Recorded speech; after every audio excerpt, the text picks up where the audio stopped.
Bersoraklah umat Kristus, karena orang kudusnya, abdi Allah yang setia, mengadakan talenta.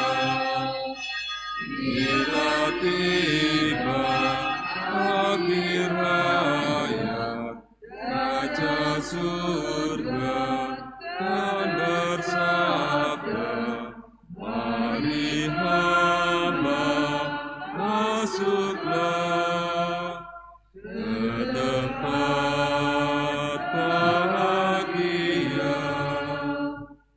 Mari hamba masuklah ke tempat bahagia.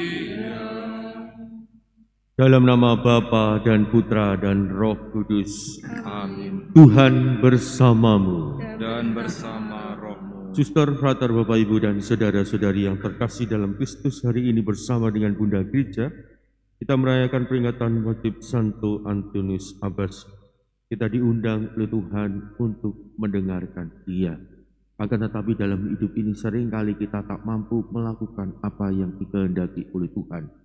Menyadari segala kelemahan, kerapuan, dan keberdosaan kita, marilah kita menundukkan kepala, kita mengakui dan menyesali bahwa kita telah berdosa, supaya layak merayakan peristiwa penyelamatan ini. Bersama-sama di hadapan Allah, kita nyatakan tobat kita.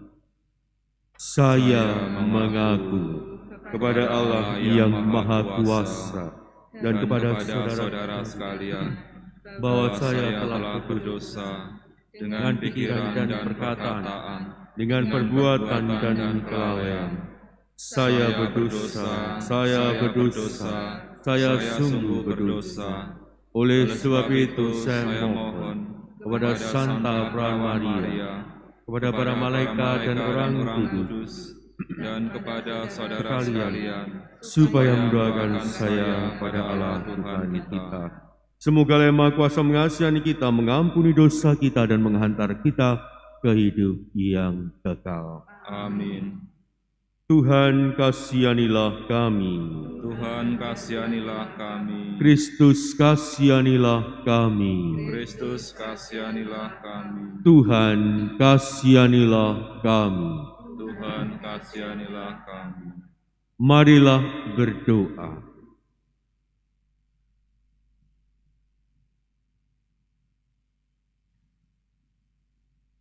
Allah Bapa kami, sumber cinta kasih, Santo Antonius Abbas telah Kau panggil untuk mengabdi kepadamu di padang gurun yang sunyi dengan cara hidup yang mengagumkan. Semoga berkat teladannya kami sanggup mengingkari diri dan menaruh cinta kasih kepadamu di atas segalanya. Dengan pengantaran Tuhan kami Yesus Kristus, Putramu yang hidup dan berkuasa bersama Dikau dalam persatuan Roh Kudus, Allah sepanjang segala masa. Kita duduk untuk mendengarkan sabda Tuhan.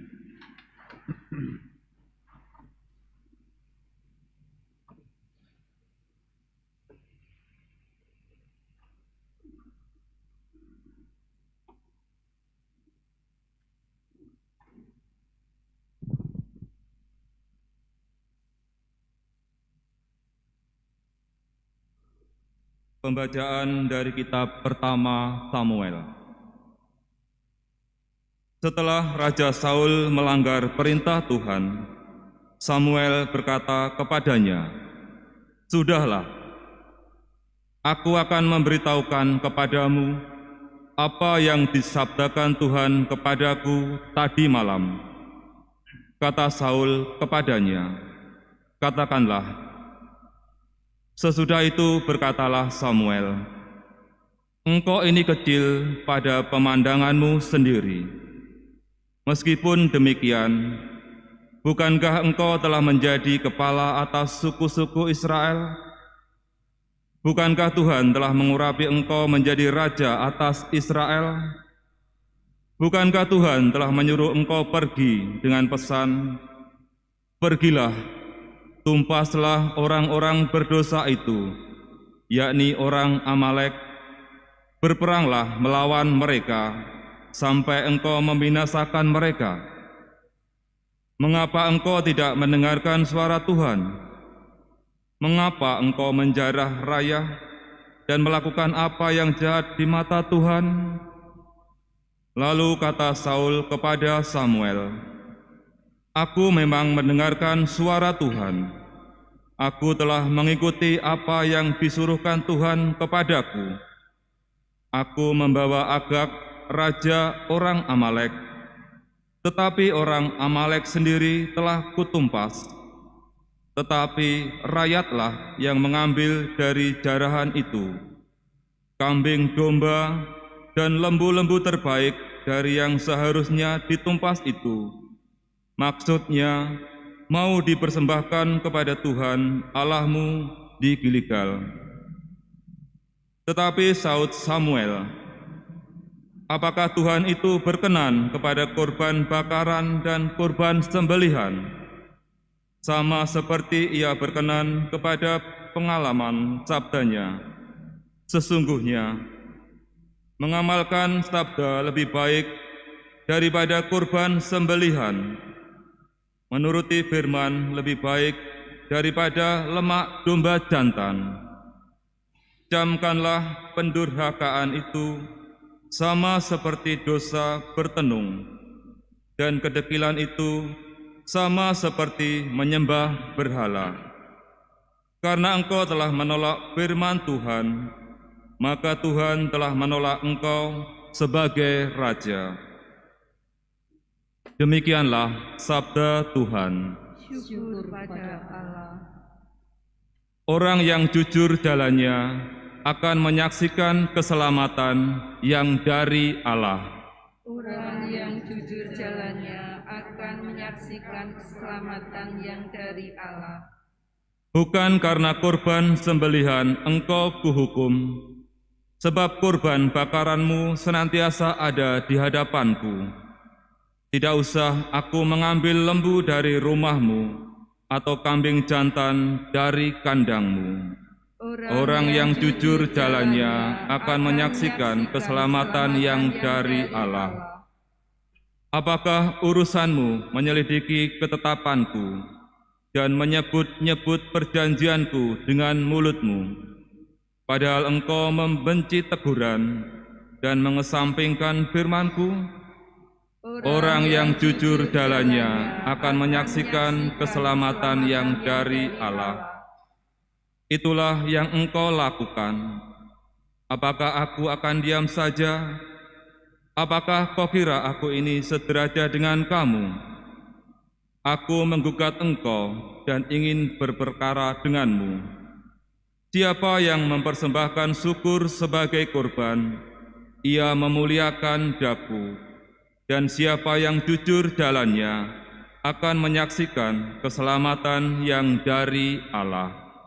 Orang yang jujur jalannya akan menyaksikan keselamatan yang dari Allah. Haleluya, haleluya, haleluya.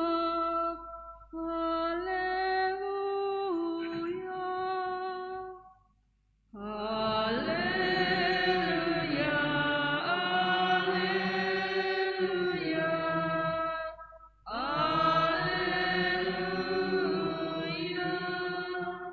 Sabda Allah itu hidup dan kuat. Sabda itu menguji segala pikiran dan maksud hati. Haleluya, haleluya, haleluya.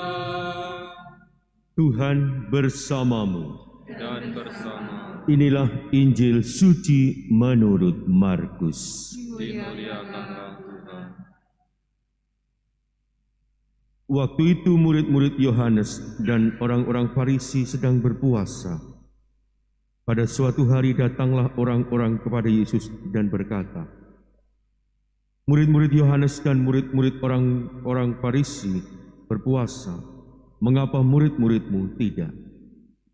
Jawab Yesus kepada mereka, dapatkah sahabat-sahabat pengantin pria berpuasa selagi pengantin itu bersama mereka? Selama pengantin itu ada bersama mereka, mereka tidak dapat berpuasa. Tetapi waktunya akan datang, pengantin itu diambil dari mereka, dan pada waktu itulah mereka akan berpuasa. Tidak seorang pun menambalkan secarik kain yang belum susut pada baju yang sudah tua. Karena jika demikian kain penambal itu akan mencabiknya, yang baru mencabik yang tua, sehingga makin besarlah koyakannya. Demikian juga tak seorang pun mengisikan anggur baru ke dalam kantong kulit yang sudah tua. Karena jika demikian anggur tersebut akan mengoyakkan kantong itu, sehingga baik anggur maupun kantongnya akan terbuang. Jadi anggur yang baru hendaknya disimpan dalam kantong yang baru pula. Demikianlah sabda Tuhan. Terpujilah Kristus. Suster, frater, Bapak, Ibu, dan saudara-saudari yang terkasih dalam Kristus, kalau kita melihat dalam hidup kita, seringkali hidup kita ini melakukan kesalahan. Sadar atau tidak, dalam hidup ini kita itu seringkali melakukan sebuah kesalahan. Dan kalau kita mau merenungkan lebih dalam, kira-kira apa yang membuat kita melakukan sebuah kesalahan? Apa yang membuat kita seringkali melakukan kesalahan? Salah satu hal yang bisa kita temukan ketika kita membuat kesalahan karena didasarkan oleh perkiraan kita. Kita seringkali terjebak oleh perkiraan kita. Kita mengira orang ini begini, ternyata kenyataannya berbeda. Kita mengira ini tuh ini, tapi kenyataannya berbeda. Dan itulah yang terjadi dalam hidup kita. Perkiraan kita itulah yang seringkali kita andalkan dalam hidup ini. Bukan yang lain, tapi perkiraan-perkiraan kita, asumsi-asumsi kita yang seringkali kita gunakan untuk menilai segala sesuatu, sehingga kita pada akhirnya salah bertindak, salah bersikap. Dan inilah yang terjadi dalam diri Raja Saul pada bacaan pertama tadi. Dengan jelas digambarkan pada bacaan pertama tadi, Saul berkata kepada Samuel, "Aku memang mendengarkan suara Tuhan. Aku telah mengikuti apa yang disuruhkan Tuhan kepadaku. Aku membawa Agag, raja orang Amalek, tetapi orang Amalek sendiri telah kutumpas. Tetapi rakyatlah yang mengambil dari jaran itu kambing domba dan lembu-lembu terbaik dari yang seharusnya ditumpah itu. Maksudnya mau dipersembahkan kepada Tuhan Allahmu di Gilgal." Tetapi saud Samuel, "Apakah Tuhan itu berkenan kepada kurban bakaran dan kurban sembelian sama seperti ia berkenan kepada pengamalan sabdanya? Sesungguhnya mengamalkan sabda lebih baik daripada kurban sembelian. Menuruti firman lebih baik daripada lemak domba jantan. Camkanlah pendurhakaan itu sama seperti dosa bertenung, dan kedegilan itu sama seperti menyembah berhala. Karena engkau telah menolak firman Tuhan, maka Tuhan telah menolak engkau sebagai raja." Raja Saul mengira apa yang dilakukan sesuai dengan apa yang dikehendaki oleh Tuhan. Padahal sejatinya yang dilakukan oleh Raja Saul berlawanan dengan apa yang dikehendaki oleh Tuhan. Itulah yang seringkali terjadi dalam hidup kita. Hidup kita seringkali kita dasarkan pada asumsi-asumsi dan perkiraan-perkiraan pribadi kita. Kita mengira sudah melakukan apa yang dikehendaki oleh Tuhan. Kita mengira sudah mengikuti apa yang diinginkan oleh Tuhan. Kita mengira kita sudah mengikuti setiap firman-firman-Nya, setiap perkataan-perkataannya. Tapi ternyata yang kita ikuti adalah diri kita sendiri, keinginan-keinginan kita sendiri, kehendak kita sendiri, yang justru bertolak belakang, yang justru berlawanan dengan apa yang menjadi kehendak Tuhan. Maka dalam bacaan Injil hari ini kita diingatkan oleh Tuhan sendiri.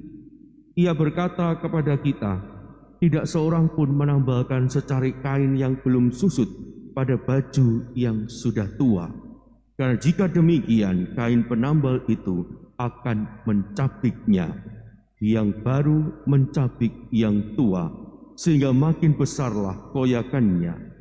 Demikian juga tak seorang pun mengisikan anggur baru ke dalam kantong kulit yang sudah tua. Karena jika demikian anggur tersebut akan mengoyakkan kantong itu, sehingga baik anggur maupun kantongnya akan terbuang. Jadi anggur yang baru hendaknya disimpan dalam kantong yang baru pula. Kita sebagai muridnya diundang untuk hidup, bukan untuk mengikuti kemauan kita. Kita diundang untuk hidup baru, mengisi anggur itu, menyimpan anggur itu dengan kantong kulit yang baru, sehingga anggur dan kantongnya tetap dalam keadaan baik. Kita menerima sabda Tuhan, tetapi diri kita tidak kita siapkan dengan baik. Kita tetap menggunakan manusia lama kita untuk memahami sabda Tuhan itu. Maka gunakan manusia baru kita, hidup dalam roh, mendengarkan sungguh-sungguh apa yang menjadi kehendak Tuhan dalam hidup ini. Dan jangan sampai kita tertipu oleh perkiraan-perkiraan kita dan asumsi-asumsi kita saja seperti yang terjadi dalam diri Raja Saul. Tuhan mengingatkan dengan jelas, ikutilah Dia, dengarkanlah Dia, dan jangan hanya berhenti mendengarkan perkiraan-perkiraan dan asumsi-asumsi kita belaka. Karena ketika kita mendengarkan perkiraan kita, asumsi kita, pandangan-pandangan kita, maka justru disitulah kita mulai berpaling dari Tuhan dan membuat Tuhan tidak berkenan atas diri kita. Semoga kita dari hari ke hari menyadari panggilan dari Tuhan untuk mengikuti apa yang Ia kehendaki, mendengarkan setiap firman-Nya, sehingga dari ke hari kita semakin berkenan di hadapan Allah. Berkat Allah melimpah dalam kehidupan kita.